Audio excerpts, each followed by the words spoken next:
In hindsight, it pains me that I did not predict that eventually Donald Trump would, of course, have to court Sarah Palin. That, of course, he would admire her. That, of course, he would offer her a position in his cabinet were he to become president. That's news now, but we all should have known it. It fits into the pattern so perfectly. And I'll continue, but first, here are some of the things that he said recently. He was on the Palin update on Monday, because you need to know every week, starting your week, you need to know what she's been up to. She's really somebody who knows what's happening. She's a special person. She's really a special person. And I think people know that, and she's got a following that's unbelievable. I'm looking at some of these candidates. They're weak, they're ineffective, and to a degree that's almost hard to believe. And they like the Sarah Palin kind of strength, talking about the Republican electorate in the primaries. You just don't see that much anymore. And he's saying he's got to get her support. And he eventually says that, she's strong and that, of course, she should have a position in his cabinet. And so, as I said, of course, because despite the fact that they've led very different lives, that Donald Trump was, from all signs, a socially liberal, if terrible person, that eventually, through his need to generate more and more money and the fact that he wouldn't fit into the Democratic Party, needed to run as a Republican. He's a conservative, but he's a businessman.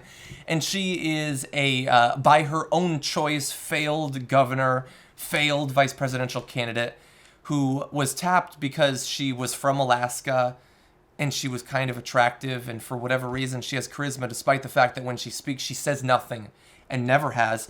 Of course, they would fit together so perfectly.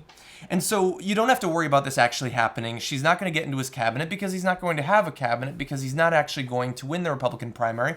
Because despite the fact that right now he is in first in the primary, he's not going to generate the money because the Republican establishment, who gets to decide, just like TRL used to get to decide who the next popular pop star would be, they decide who the Republican nominee will be. It doesn't matter if he's popular. It doesn't matter if he fires people up by talking about Mexican rapists and all that. He's not going to be the nominee. And also the fact that people hate him, even Republicans hate him. His unfavorable numbers amongst Republicans is higher than his favorable numbers. He's the leading candidate right now in the primary, but they hate him more than they love him. And so eventually they'll weed him out. But I love this. And one of the reasons that I think he shouldn't be the nominee, and he shouldn't be our president, not that he won't, is that just like with Sarah Palin has been in the public consciousness for a number of years now, and Donald Trump has too, and now he's had multiple weeks of being the front runner. Can you name 3 policies that they're in favor of? Sarah Palin has been in the public consciousness now for 9 years, 10 years maybe. Do you honestly believe, aside from the fact that she's a conservative and so she's probably against abortion and she's probably against gay rights and all that, the general stuff, specifically, if Sarah Palin had been president somehow, if she was in his cabinet, if Donald Trump was president, can you name even a handful of policies that they would actually pursue? I've read recently, I did a bunch of research on Donald Trump, and I read a lot of the comments that he said, and he is purposefully vague. Not in the way that Hillary Clinton is. Hillary Clinton is vague and evasive. She won't actually say much of what she would do were she to become president, but she is doing that because she doesn't want to be on the record. And because I think a lot of her policies would be unpopular with liberals. Because fiscally, at least, she's fairly conservative, or at the very least center-right. And so she is doing it to be secretive. But Donald Trump, he doesn't have any policies because he doesn't have any thoughts about politics. He says, in response to a question, and he always brings up ISIS, in response to a question about how he would deal with ISIS, he said, I would look in the military and I would find the general, I would find the MacArthur, I would find the guy who would root out ISIS. That doesn't mean anything. That doesn't mean anything. You have no idea, based on that, what he would actually do were he become president in regards to the problem of dealing with ISIS. That the idea that some general has the perfect solution to dealing with ISIS, and if we would just listen to them, that would be the solution. That's not how it works, okay? Dealing with ISIS is a very complicated situation, having to do with both a military situation and economic situation in both Syria, Afghanistan, Iraq.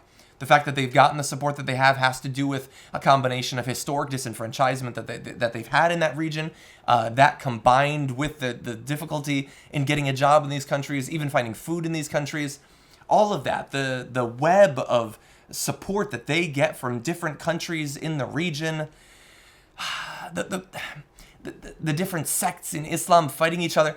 Look, this is just one example. He doesn't understand any of that, and he's not interested in that, and he doesn't understand it and isn't interested in it in a way that even other Republican nominees aren't interested in it. And that's what reminds me so much of Sarah Palin.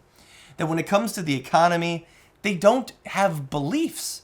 They have vague ideas at best. And that's why they won't be president, and that's why Sarah Palin wasn't vice president. Because you can win in this country having awful ideas.